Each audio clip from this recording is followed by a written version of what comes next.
भगवान पागलों के यार हैं, बुद्धिमानों के यार नहीं हैं। भगवान पंढरीनाथ के परम भक्त श्री नामदेव जी महाराज, एक दिन उनके घर में आग लग गई। जब आग लग गई तो नामदेव जी अपनी कुटिया से बाहर निकल करके आए और जो कुछ सामान बचा था वो भी उठा करके उसी कुटिया में डाल दिया। जलने लगी कुटिया। नामदेव जी प्रसन्न हो गए, चलो मेरे घर में ठाकुर को छोड़ करके तो दूसरा कोई आ नहीं सकता।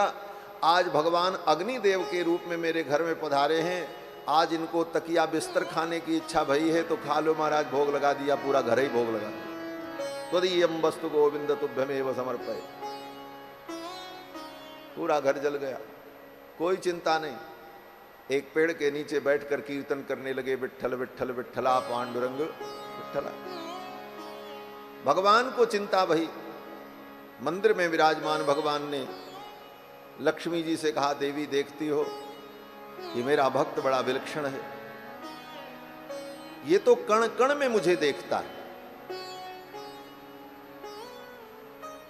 कण कण में ये मेरा दर्शन करता है। और नामदेव जी महाराज तो सब में ठाकुर को देखते, अग्नि में भी उनको भगवान दिखें, कुत्ते में भी भगवान का उनको दर्शन हो, भूत प्रेत में भी उनको भगवान का दर्शन। एक दिन तो बावड़ी में पानी लेने गए, कीर्तन हो रहा था, रात्रि में भक्तों को प्यास लगी, कोई जाने को तैयार नहीं हुआ।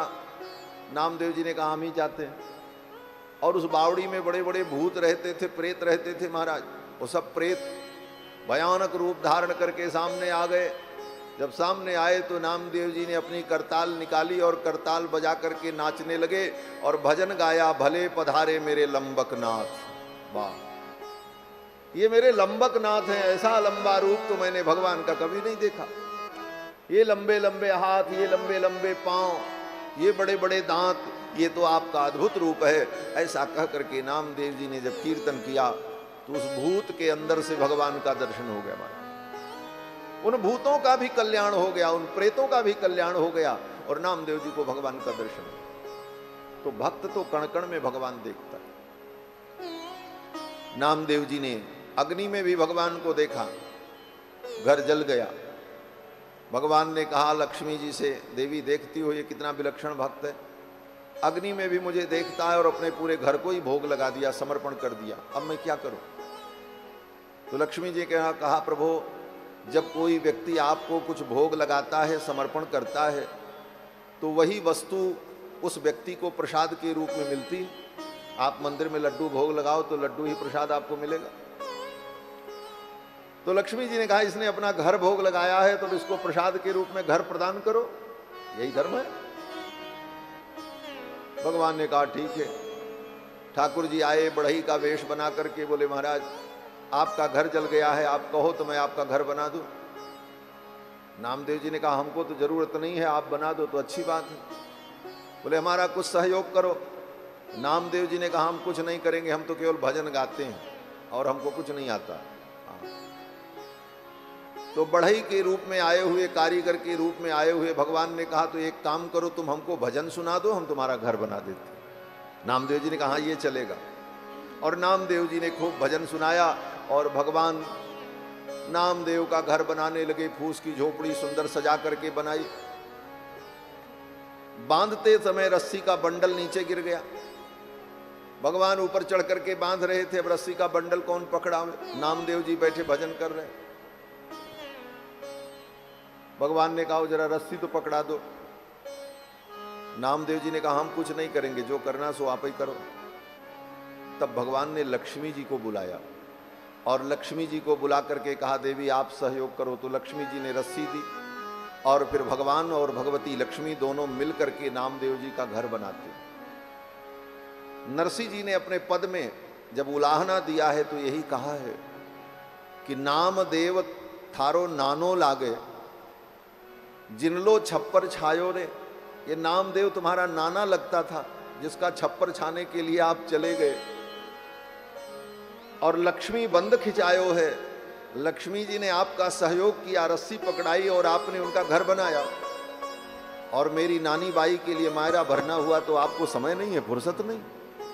ये भक्त तो भगवान को खरी खोटी सुनाते हैं और ठाकुर सुनते भी हैं। अपने भक्तों के प्रेम में भगवान सुनते हैं। तो नामदेव जी का घर भगवान ने बना दिया सुंदर तैयार।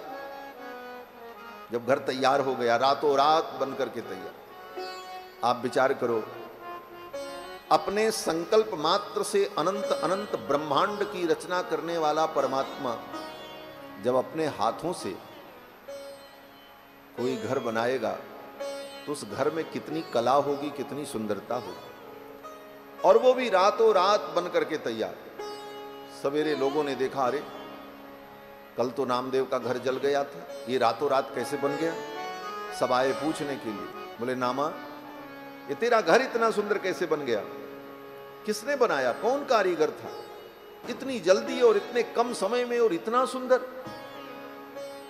नामदेव जी मुस्कुराने लगे। नामदेव जी ने कहा, बड़ा अद्भुत कारीगर है। बोले कहां से आया था। बोले वो कहीं घूमता ही रहता है, इसे कहीं भी मिल जाता है, वो तो सब जगह रहता है। बोले कितना लेता है, उसका पारिश्रमिक क्या है, वो मजदूरी कितनी लेता है। तो नामदेव जी ने कहा, वो मजदूरी तो नहीं लेता है, लेकिन उसकी शर्त बड़ी विचित्र है। बोले उसकी शर्त क्या है। नामदेव जी ने कहा, उसकी शर्त है कि पहले अपने घर में आग लगाओ। पहली शर्त तो यही, और घर में आग लगाने के बाद एक भी सामान बचे न, सब उठा के उसी घर में जलाओ। ये दूसरी शर्त है।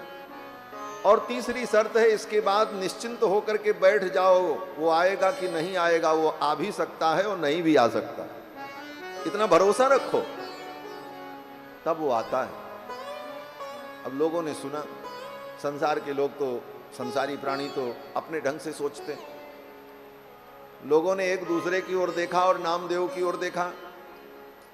फिर लोगों ने इशारा किया, ये नामदेव पागल हो गया, ये पागल है, कैसी बातें करता है, घर में आग लगाओ और जलाओ तब वो कारीगर आएगा, ऐसा भी कहीं होता है, ये नामदेव पागल है।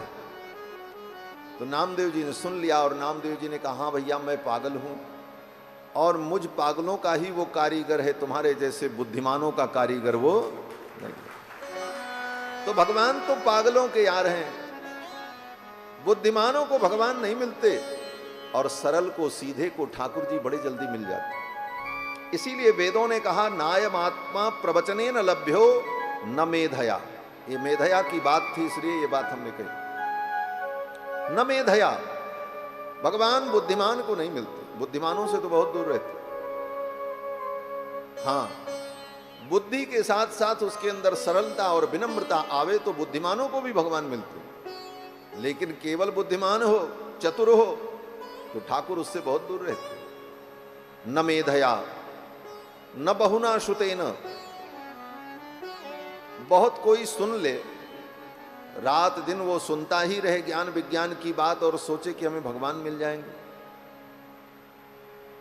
बोले ऐसा भी नहीं, बहुत सुनने से भी भगवान नहीं मिलते। बहुत से तो लोग ऐसे होते महाराज, कथा खूब सुनते हैं लेकिन कथा का उनके जीवन में कोई असर दिखाई नहीं पड़ता। मैं तो कहता हूं ऐसे लोग कथा प्रूफ हैं, जैसे वाटर प्रूफ घड़ी होती है, पानी में डालो तो कोई असर नहीं, ऐसे ही कथा सुनेंगे और सुनते रहते हैं, लेकिन जीवन में कोई परिवर्तन नहीं आता, ज्यों पत्थर के पत्थर।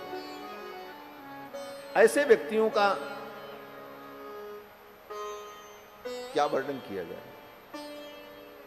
तो ऐसे व्यक्ति ये सोचे कि हम तो कथा सुन ही रहे हैं, बाकी कुछ करें न करें, हमको तो भगवान मिलेंगे। बोले तुमको भी नहीं मिलेंगे।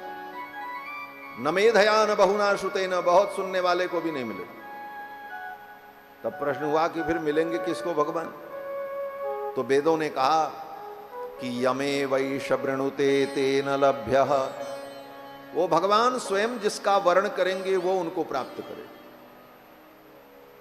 वो स्वयं तुम्हारा वर्ण करेंगे, उन्हीं को उपाय बना लो और उन्हीं को उपेय बना लो। अपनी प्राप्ति में भगवान स्वयं उपाय भी हैं और भगवान उपेय भी हैं। इसी भाव का नाम शरणागति है।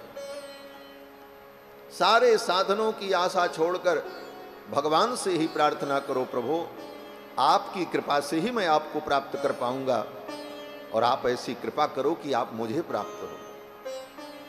ये उसी प्रकार से जैसे एक छोटा बच्चा आंगन में लेटा हो और रो रहा हो और अपनी मां की गोद में जाना चाहता, और उसकी मां दूसरे मंजिल पर ऊपर कोई काम कर रही है, इस स्थिति में वो बालक अपनी मां की गोद में नहीं जा सकता।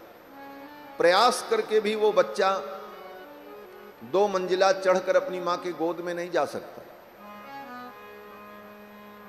तो क्या उपाय है?